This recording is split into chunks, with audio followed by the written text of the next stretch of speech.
Hello दोस्तों, आपका स्वागत है आपके अपने भरोसेमंद YouTube channel the effortless math with Vikram में। तो हम पढ़ रहे थे प्रतिशत के बारे में, और प्रतिशत के बारे में हमने काफ़ी क्वेश्चन सॉल्व कर लिए और एक पंक्ति वाले क्वेश्चन सॉल्व करने वाले हमने बहुत क्वेश्चन कर लिए। आगे ऐसे क्वेश्चन बताने वाला हूँ जो आपके परीक्षा की दृष्टि से बहुत ही महत्वपूर्ण क्वेश्चन होने वाले हैं। तो देखते हैं वैसे क्वेश्चन कौन से हैं।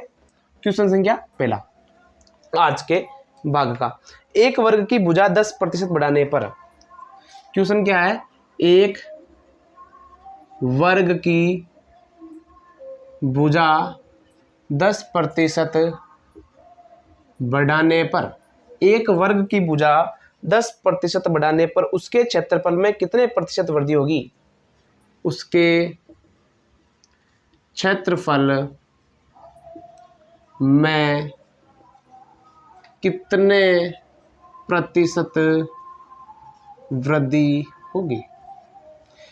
ये क्वेश्चन आपको देखने में बहुत आसान लग रहा है, लेकिन ये आसान क्वेश्चन है नहीं, क्योंकि आपको इस क्वेश्चन में जो भी आकृति दे रखी है, वर्ग दे रखी है, आयत दे रखी है या फिर त्रिभुज दे रखी है, उसके बारे में पता होना चाहिए कि वर्ग क्या होता है, वर्ग का क्षेत्रफल क्या होता है, जो भी आपके पास दे रखी है।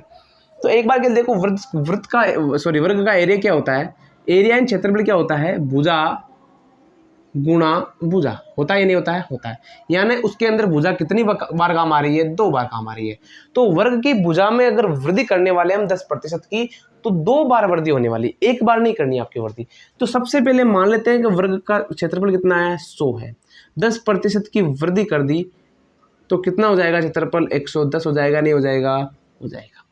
मान लो वर्ग का क्षेत्रफल कितना था? 100 था। 10% की वृद्धि की हमने, तो क्षेत्रफल कितना हो गया हमारे पास? 110 हो गया। हो गया नहीं हो गया? हो गया। वर्ग का क्षेत्रफल हमारे पास 110 हो गया। अब दोबारा वृद्धि करनी है, हमें क्या करनी है? दोबारा वृद्धि करनी है। कितने प्रतिशत की करने वाले हैं वृद्धि? 10% की करने वाले हैं, तो 10% की। अब हमें 120 नहीं लिखना है, हमें वृद्धि 110 पर करनी है।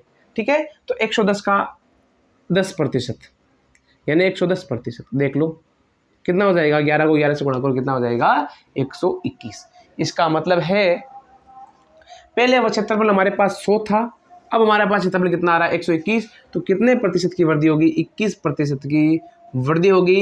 किसमें होगी 21% की वृद्धि? क्षेत्रफल में होगी। कब हुई? जब हमने वर्ग की भुजा को 10% बढ़ाया, तो वर्ग के क्षेत्रफल में 10% की वृद्धि होगी। अगला भाग देखो, अगला प्रश्न।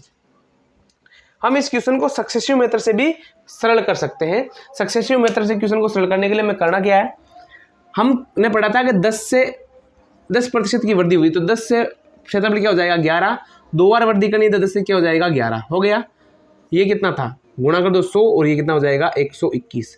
क्षेत्रफल पहले 100 था, अब कितना हो गया? 121 हो गया। तो क्षेत्रफल में कितने की वृद्धि होगी? 21% की वृद्धि होगी।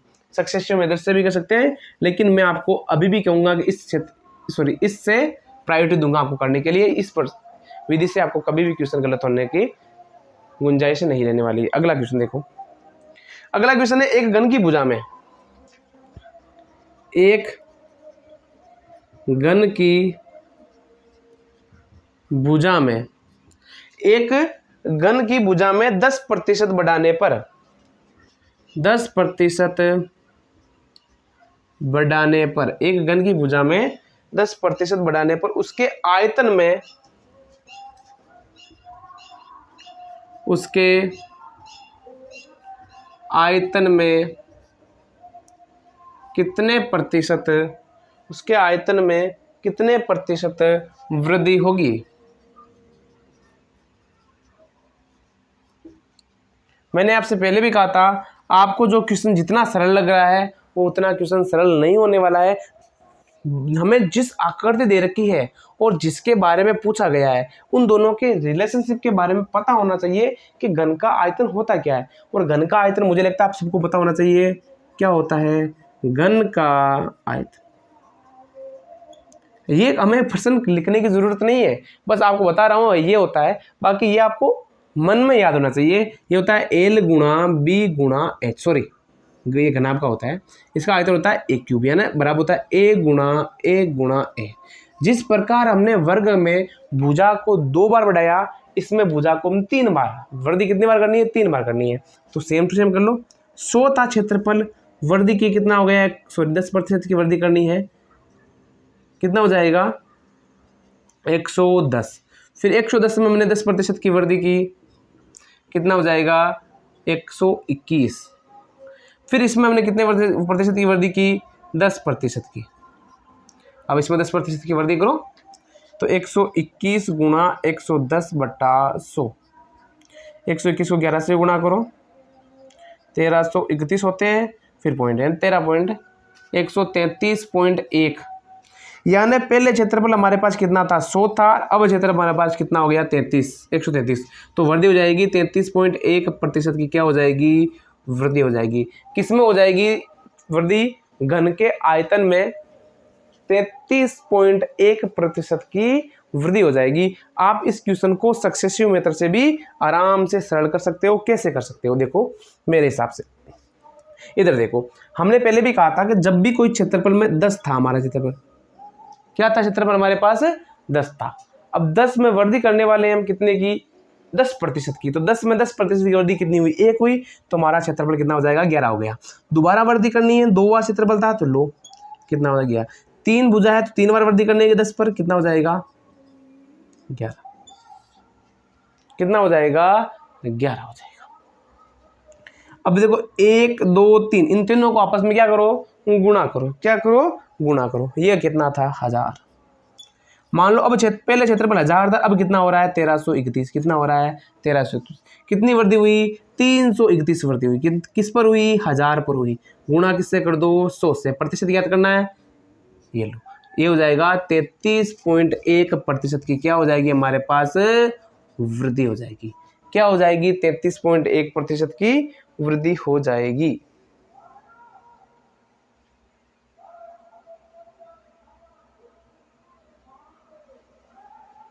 आपको पता है जो मैं ये मेथड का प्रयोग कर रहा हूं वो एरो डायग्राम मेथड है। कौन सा मेथड है, arrow diagram method, AERO arrow diagram विधि, एरो डायग्राम विधि है। इस विधि से मैं इस क्वेश्चन को सरल कर रहा हूं। एक चीज याद रखनी है आपको, मैं आपको लिखा नहीं रहा हूं, लेकिन जब भी लाभ हानि वाले क्वेश्चन आ जाए उसमें आपको लाभ विक्रय मूल्य और क्रय मूल्य एक समान वाले को क्वेश्चन आ जाए, उसमें आपको एरो डायग्राम विधि का प्रयोग नहीं करना है। लाभ हानि के ऐसे प्रश्न जिनमें 2 वस्तुओं का विक्रय मूल्य समान हो, मतलब 2 वस्तुओं का अगर विक्रय मूल्य आपके पास समान आ जाए तो आपको उसमें एरो मेथड का प्रयोग नहीं करना है। वो आप लाभ हानि आए उस टाइम हम अच्छे से पढ़ लेंगे, यहाँ बस बता रहा हूँ आपको एरो मेथड का प्रयोग 2 विक्रय मूल्य समान आ जाए वहां नहीं करना है। बाकी सब बढ़ाया जाता है, किसी संख्या को 15% बढ़ाया जाता है, किसी संख्या को 15% बढ़ाया जाता है, फिर उसे 25% घटाया जाता है, फिर उसे 25% घटाया जाता है, तब वह संख्या मूल संख्या से तब वह संख्या मूल संख्या से मूल संख्या से 22 कम हो जाती है, मूल संख्या से 22 कम हो जाती है, 22 कम हो जाती है। मूल संख्या कितनी है, मूल संख्या कितनी है। पहले ऑप्शन दे देते हैं आपके पास इस क्वेश्चन के। ऑप्शन है आपके पास 140, 160, तीसरा ऑप्शन आपके पास दे रखा है 100, चौथा ऑप्शन दे रखा है आपके पास 120। मैं आपको इस क्वेश्चन को करने की प्रायोरिटी किसे दूंगा, ऑप्शन से दूंगा। मैथ के कम से कम 40% क्वेश्चन ऐसे होते हैं जो आपके ऑप्शन सरल हो जाते हैं, मतलब उनमें मेथड जरूर लगता है, लेकिन हम जैसा क्वेश्चन बता रहा है वैसा का वैसा करते जाए ऑप्शन के साथ, तो हमारा उत्तर किससे निकल जाता है, ऑप्शन से निकल जाता है। और ऑप्शन से जो उत्तर निकलता है वो कभी भी गलत होने के चांसेस बिल्कुल ही रेयर चांसेस होते हैं। हम इस क्वेश्चन को ऑप्शन से भी ट्राई करेंगे और एक साधारण बेसिक मेथड से भी ट्राई करेंगे। आपको जिससे आसान लगे उससे कर लेना, लेकिन जो क्वेश्चन आपके ऑप्शन से सरल हो रहे हैं आपको उनको ऑप्शन से सरल करना है और बाकी बेसिक विधि तो सब में लगानी है। ठीक है, अब आप फिर वापस कहोगे सर ऑप्शन से हमें कैसे पता चलेगा? आप ऑप्शन देखकर ऐसे ऑप्शन आपको नजर आ रहे हैं और क्वेश्चन भी नजर आ रहा है आपके पास 15% बढ़ा रहा है, इन संख्याओं को 15% बढ़ाकर वो 25% घटाकर देख लेंगे कि किस संख्या, पहले 15% बढ़ाएंगे फिर 25% घटाएंगे, फिर देखेंगे क्या 22 का अंतर आ रहा है नहीं आ रहा है। अगर आ रहा है इसका मतलब वही हमारा क्या हो जाएगा, फाइनल उत्तर हो जाएगा। तो देखिए मूल संख्या मान लेते हैं, पहला मूल संख्या है, प्रश्न क्या पूछा है मूल संख्या, तो इसका मतलब इन 4 में से एक मूल संख्या होगी। हमने मूल संख्या कितनी मानी 140, तो 140 को पहले कितना बढ़ाना हमें, 140 को पहले कितना बढ़ाना है 15%, कितना बढ़ाना है 15, तो 115/100 घटाना कितना है 25% घटाना है, तो 75/100 यही करना है। मतलब पहले 15% तो बढ़ाना है और फिर 25% घटाना है। तो देखो 25 तिया 75, 2500 के 100 हो गया, 5 का भाग 23 बार गया और 5 का भाग कितनी बार गया, 5 चौक 20 बार गया, ये हो गया। फिर जा रहा है क्या, 1 0 से 1 0 चला गया, फिर 2 का भाग इसमें गया 7 बार। हम इसको गुणा भाग करने वाले हैं और आप आराम से गुणा भाग कर लो, इससे उत्तर नहीं निकलने वाला है, क्योंकि इससे जो उत्तर निकलेगा वो किस में निकलने वाला है। एक बार के लिए सोचो कि हमारे पास पूरा पूरा भाग नहीं जा रहा है, इसका मतलब उत्तर हमेशा किस में निकलेगा, दशमलव में उत्तर निकलेगा और हमारे पास उत्तर किस में दे रखा है, पूर्णांक में दे रखा है। कहने का मतलब पूर्णांक का मतलब है इसका जो उत्तर आएगा हम इन दोनों को आपस में घटाएंगे तो हमारे पास कितना आना चाहिए, 22 आना चाहिए। ये दे रखा है ना, वह संख्या मूल संख्या से कितनी कम है, 22 कम है, यानी यहाँ पर जो संख्या आएगी वो इससे कितनी कम होनी चाहिए, 22 कम होनी चाहिए। तो इसका मतलब हमारे पास 22 संख्या नहीं आने वाली, क्यों, क्योंकि हमारे पास उत्तर किस में बनने वाला है, दशमलव बनने वाला है। तो आप 1-2 क्वेश्चन को ऐसे छोड़ना है, ऐसा नहीं हम पूरे करने बैठ जाए। अब देखते हैं दूसरा ऑप्शन करते हैं 160 वाला। तो 160 गुणा 115 गुणा बटा 100 75/100, 25 तिया 75, 2500 के 100, 1 0 से 1 0 गया, यहाँ पर आ जाएगा सेम काटना में 2 बार, यहाँ हो जाएगा 5 का 23 बार हो गया। फिर 4 का भाग इसमें कितने बार का है, 4 बार गया, 4 चौक से वापस चला गया, इसका मतलब भाग पूरा जा रहा है 2 बार गया। 23 दूने 46, तो 46 को 3 से गुणा करो, 6 3 18 से लगा 1 12 13, 138 आ गया। हमारे पास मूल संख्या हमने बी ऑप्शन में 160 है, हमारे पास उत्तर 138 आया। क्या इन दोनों का उत्तर कितना अंतर है, 22 का अंतर है नहीं है, यहाँ गया 2, 4 में से 5 में से 3 गया 2, कितना अंतर दे रखा है 22 का, पर्सन में हमें कितना अंतर दे रखा है 22 का। इसका मतलब हमारा कौन सा उत्तर सही हो जाएगा, आप अगर बी ही ऑप्शन नहीं आता तो आपको सिर्फ और सिर्फ एक ही ऑप्शन सेलेक्ट करना पड़ता, सी। अगर सी उत्तर हो जाता कोई ना, अगर नहीं होता तो आप बिना कुछ सोच समझ डी पर क्लिक लगाते वो 100% आपका उत्तर हो जाता। याद रखना ये चीज। तो हमने ये एक विधि से सरल कर लिया, अब हम दूसरी विधि से सरल करके देखते हैं क्या हमारा फाइनल उत्तर आता है या फिर नहीं आता है। 100% उससे भी आपको उत्तर मिल जाएगा। देखते हैं, हमने क्या माना, 100 मान ली, क्या मान ली 100, वो संख्या मान ली। वैसे वो संख्या 160 है लेकिन उन्होंने 100 मान के कर रहे हैं, उस पर्सन को 100 मान ली। पहले 15% बढ़ा दो, तो 15% बढ़ाएंगे तो कितना हो जाएगी, 15% बढ़ाएंगे तो कितनी हो जाएगी, 115 हो जाएगी। फिर कितनी कम करनी है, -25%। तो 25% कम करने के लिए हम क्या करेंगे, 115 गुणा 75/100, 25 तिया 75, 2500 के 100, ये हो रहा है। भाग 5 3 15 आंसर लगा 1, 3 रह के 4 और 3 भाग दे दो इसमें 4 का भाग दोगे तो 4 चौके 4 8 32, 33 34 2, 4 6 24, 25 10, ये तो हो जाएगा। कितना हो जाएगा, यहाँ हो जाएगा 86.25।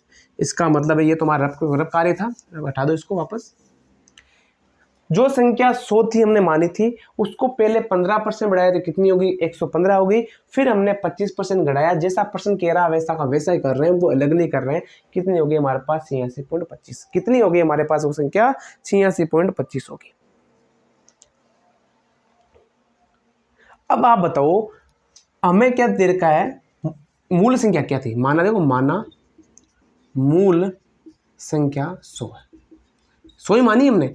अब ये कह रही है वह मूल संख्या से 22 कम है, जो हमें उत्तर प्राप्त हुआ वो मूल संख्या से 22 कम है, वो प्रश्न में दे रखा है। तो हमारा अंतर कितना आ रहा है, ठीक है, हमारा अंतर देखो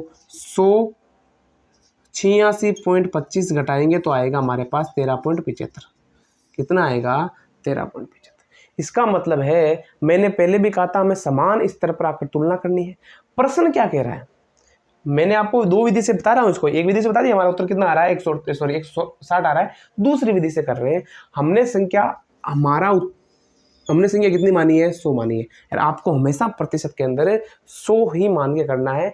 तो पहले तो हमारा उत्तर निकालना है, फिर प्रश्न का निकालना है। उत्तर निकालने के लिए पहले प्रश्न का, फिर हमारा, और 100 से गुणा कर लेंगे, जो हमें संख्या ज्ञात करनी है उससे गुणा कर दिया जाएगा। तो अंतर कितना है हमारा 13.75, और प्रश्न क्या कह रहा है कि हमारा अंतर कितना 22। तो देखो 22/13.75 किससे गुणा कर दो, 100 से गुणा कर दो। क्यों, क्योंकि हमें मूल संख्या ज्ञात करनी है। अगर हमें याद करता है कि 15% बढ़ाने के बाद संख्या, तो 115 से गुणा करते हैं, बस सीधी सी बात है। पॉइंट हटाया, कितना लगा दिया, 2 लगा दिया। क्या इसमें 22 का भाग जा रहा है क्या, एक बार के लिए 22 का भाग देख के चेक करो। पहले हम 5 का भाग दे देते हैं। 25 का भाग जा रहा है क्या, 2500 के 100, 25 से कम 25, 25 3 75, 2500 के 100, 25 पंजे 125, 26 27 12 25 पंजे 55 बाज आ रहा है। फिर 11 5 11 2 22, 11 5 5 का भाग इसमें किया जा रहा है 20, 20 चौक 80, 80 दूने 160, कितना आ गया 160। मूल संख्या हमारे पास कितनी प्राप्त हुई, 160। हमें ऑप्शन से भी कितनी प्राप्त हुई, 160। तो हमारा इस विधि से करोगे तो भी उत्तर वही आने वाला है, इस विधि से भी करोगे तो भी उत्तर वही आने वाला है। लेकिन आपको पता है, मैंने करके देखा है, तो इस विधि से ऑप्शन सरल आ रहा है, क्योंकि आपके पास जो संख्या दे रखी है वो कुछ ना कुछ अंकों से कटने वाली जरूर है, याद रखना। तो चलते हैं आगे अगले वाले क्वेश्चन में। अगला क्वेश्चन में क्या कहते हैं, कितने पैसे का 6 सही 1/4 प्रतिशत 20 रुपये होगा। देखो बहुत ही अच्छा क्वेश्चन है, इसको अच्छे से करना है हमें। कितने पैसे का, इस प्रश्न को विधि सरल करते हैं, माना कि x पैसे का, तो x गुणा कर देते हैं 6 चौक 24 और 25 बटा, सॉरी इसको अच्छे से 6 चौक 24, हाँ 25/4 प्रतिशत है, प्रतिशत को भिन्न में बदल लो, कितना हो जाएगा हमारे पास 100। ये हो जाएगा हमारे पास 2500 के 100, सही है। तो ये इसको 4 से काट दो। कितने पैसे का, हमारे पास क्या दे रखा, रुपए, रुपए को हम क्या बदल दो, पैसे में बदल दो, बदल दिया। फिर इसको गुणा भाग कर लो, x बराबर क्या हो जाएगा, 16 का गुणा कर दो, 16 दूना 32, 1 2 3, 1 2 3, कितना उत्तर आ जाएगा हमारा 32,000 पैसे। कितना उत्तर आ जाएगा हमारे पास 32,000 पैसे। 32,000 पैसे को रुपए में बदल लो तो 320 रुपये, यानी 20 रुपये का, मतलब 6 से 1/4 प्रतिशत 20 रुपये कितना होगा, 320 रुपये होने वाला है। ठीक है, अगला देखो।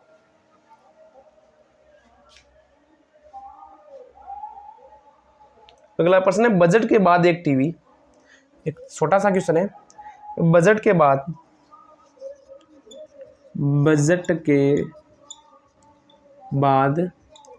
एक टीवी, बजट के बाद एक टीवी का मूल्य,